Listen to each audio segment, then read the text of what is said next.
Europe और Asia, जहां ये दो बड़े आज़म मिलते हैं, वहां है बहीरा अस्वद यानी ब्लैक सी। ये सिर्फ पानी का एक बड़ा ज़ख़ीरा नहीं है, सच पूछें तो ये तारीख़ का एक ऐसा मैदान है जिसने सदियों से बड़ी बड़ी सल्तनतों को बनते और बिगड़ते देखा है। कदीम यूनान से लेकर सल्तनत ओस्मानिया तक और आज रूस और नेटो जैसी आलमी ताकतों तक, ये समंदर हमेशा से एक स्ट्रेटेजिक लाइफलाइन रहा है।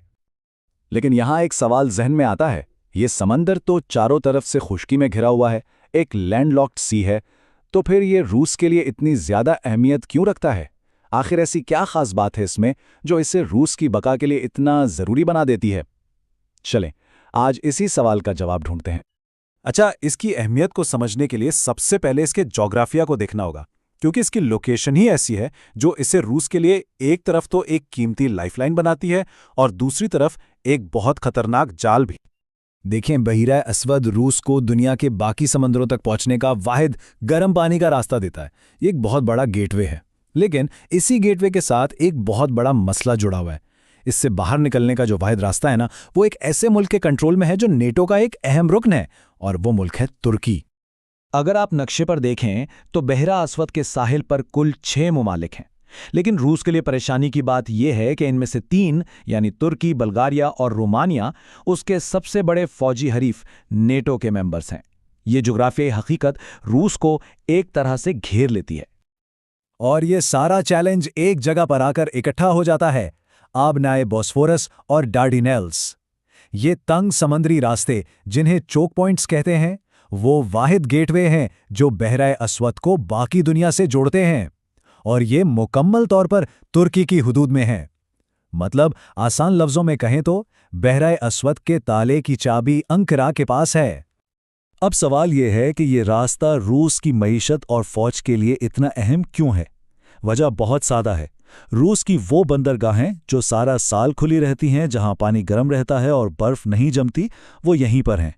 नोवोरोसियस्क इसकी तिजारत की शहरग है और सिवस्पोल इसके बहरी बेड़े का मरकजी अड्डा। इनके बगैर रूस की जो आर्कटिक बंदरगाहें हैं वो तो सर्दियों में बर्फ में जम जाती हैं। लेकिन एक बात याद रखने की है, बहरिया अस्वद पर कंट्रोल की ये कशमकश कोई आज की बात नहीं है। ये तो सदियों पुरानी जद्दोजहद है जिसकी जड़ें तारीख में बहुत गहरी हैं। इस समंदर पर कंट्रोल की जंग बहुत पुरानी है। 8वीं सदी कब्ल मसीह में यूनानियों ने यहाँ तिजारती कॉलोनियाँ बनाईं। फिर रोमी सल्तनत ने इसे अपने तिजारती नेटवर्क का हिस्सा बनाया। 15वीं सदी में सल्तनत उस्मानिया ने तकरीबन पूरी तरह इस पर कब्जा कर लिया। लेकिन फिर 18वीं सदी में रूसी सल्तनत ने इनको चैलेंज किया और 1783 में क्रीमिया पर कब्जा कर लिया।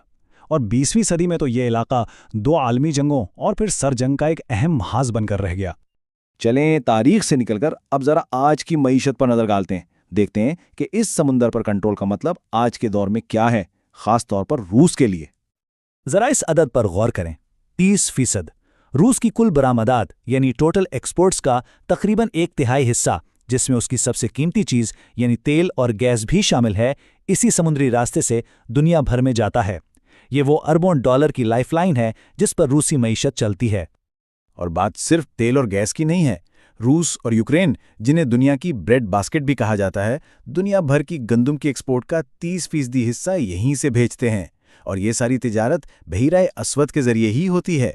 यहाँ कोई भी रुकावट आए तो इसका सीधा असर पूरी दुनिया में खुराक की कीमतों पर पड़ता है। तो अपने इस माशी लाइफलाइन को मजीद महफूज बनाने के लिए रूस ने टर्क स्ट्रीम जैसी स्ट्रेटेजिक पाइपलाइनें बिछाई हैं। ये पाइपलाइन यूक्रेन के गैर यकीनी रास्ते को बाईपास करके रूसी गैस को सीधा तुर्की और फिर जनूबी यूरोप तक पहुंचाती है। ये एक बहुत बड़ा स्ट्रेटेजिक कदम था। लेकिन जैसा कि हमने कहा, इस खित्ते में रूस अकेला खिलाड़ी नहीं है। दूसरी तरफ नेटो है, जो रूस के असरो रसूख को बैलेंस करने की मुसलसल कोशिश कर रहा है। इस समंदर में 2 बड़ी ताकतों के मकासद एक दूसरे से सीधे सीधे टकराते हैं। एक तरफ रूस है जो यहाँ अपनी फौजी बढ़तरी कायम रखना चाहता है, अपनी मईशत को महफूज बनाना चाहता है और यहाँ से बहरे रूम और मशरिक़ वस्ता तक अपनी ताकत दिखाना चाहता है। दूसरी तरफ नेटो है जिसका मकसद रूस को रोकना, जहाज़रानी की आज़ादी को यकीनी बनाना और अपने मशरिकी इत्तेहादियों यानी तुर्की, रोमानिया और बुल्गारिया का दिफा करना है। नेटो अपनी मौजूदगी कई तरीकों से जाहिर करता है। हर साल सी ब्रीज नामी फौजी मशक़ें होती हैं। रोमानिया में मिसाइल डिफेंस सिस्टम नस्ब है, बुल्गारिया में निगरानी के रेडार्स लगे हुए हैं, और सबसे बढ़कर आबनाए बॉस्फोरस पर तुर्की का कंट्रोल है। ये सब मिलकर रूस के लिए एक बहुत वाज़ेह पैगाम है। और इस पूरी शतरंज की बिसात पर सबसे पेचीदा और दिलचस्प किरदार तुर्की का है। एक तरफ वो नेटो का इत्तेहादी है, तो दूसरी तरफ उसके रूस के साथ गहरे माशी और स्ट्रेटेजिक ताल्लुकात हैं।